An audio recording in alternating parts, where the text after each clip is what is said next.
Greetings. This video is meant to probe the recent Robb Elementary School shooting which took place just outside of San Antonio, Texas. May 24th, 2022, an 18-year-old offender named Salvador Rolando Ramos opened fire and killed 18 children and 3 adults. This is unfortunately the most lethal mass shooting in a school setting since the 2012 Sandy Hook shooting, which was carried out by Adam Lanza.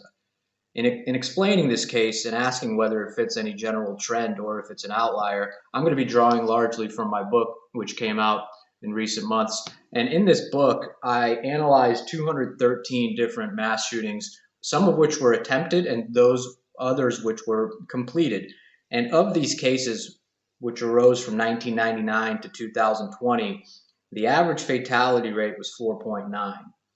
So what we can already immediately see is that the Robb Elementary School shooting is much more lethal. It's around 4 times as lethal as the average case.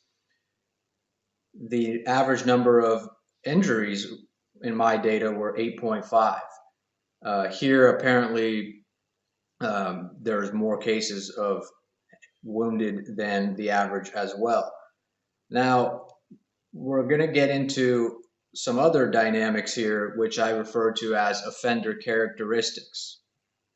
So the immediate thing that a lot of people don't know about mass shootings is that the average age of an offender is actually quite older and quite, let's say, symbolic of what some would refer to as the onset of a midlife crisis. So in my data from the 213 cases, the average offender age was 35 years old. Here we have an 18-year-old, so half the age of the average. Interesting to note that the youngest offender in my data was 13 years old and the oldest was 89.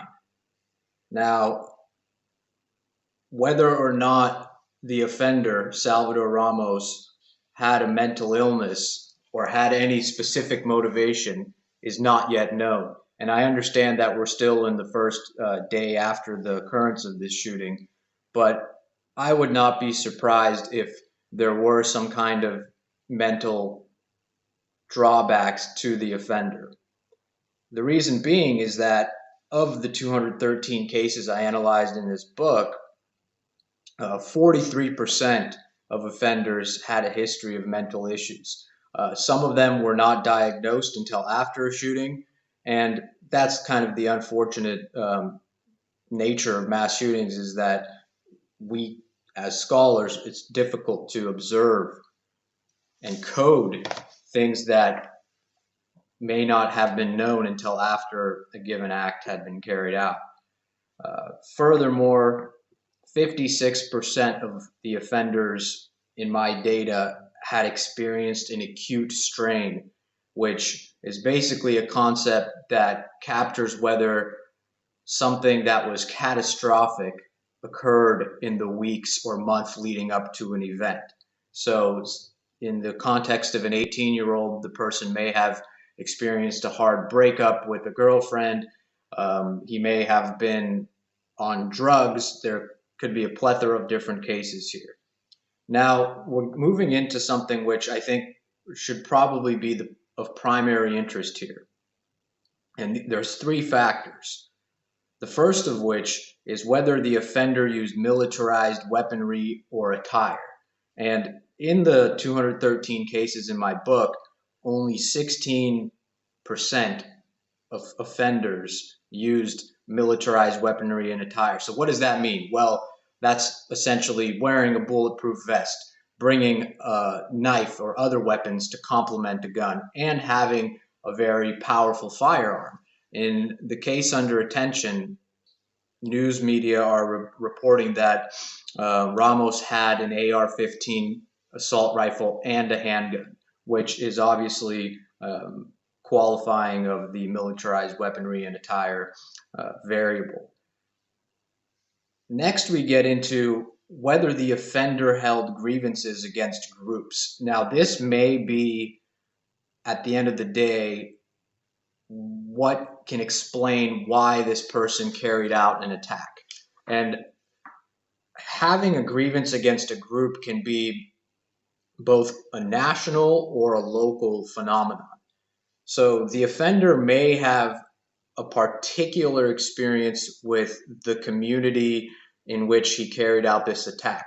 Perhaps this offender was a former student of the school, and some years ago he was bullied by classmates. And in his mind, he may have went in and attempted to get revenge on those who bullied him. Even though they're not the same people, they're still the same subtype of people. Uh, that seems to be quite unlikely, but it's still relevant.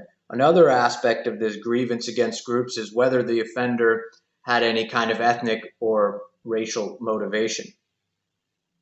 Which brings me to the ethnic question. And of the 213 cases in my book, 54% of offenders were white, 23% were African American, 10% were Hispanic, 6% were Middle Eastern, and then 9% were classified as other. So Ramos appears to be a Hispanic offender, and this is obviously only 10% of cases, so an outlier with regard to the ethnicity of the offender.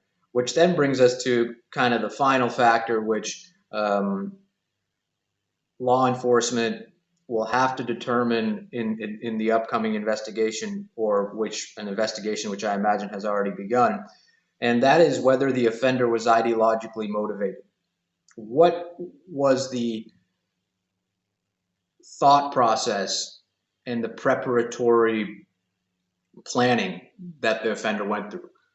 Was the offender seeking to imitate somebody else? Did he read internet propaganda from extremist networks? How extensive did he research this shooting and the preparation for the shooting? It could be the case that the offender is a copycat killer, and this is something which is becoming increasingly relevant as young people spend most of their time on the internet, and essentially this Generation Z, as some refer to it, has grown up through the internet. So they are accessing a lot of different material, and unfortunately, a very small subset of the population takes interest in carrying out atrocities. It could be the case that Ramos self-educated himself through mass shooting websites. To go back 10 years to the Sandy Hook massacre, Adam Lanza had essentially a hard drive of information with different data points on other mass shooters.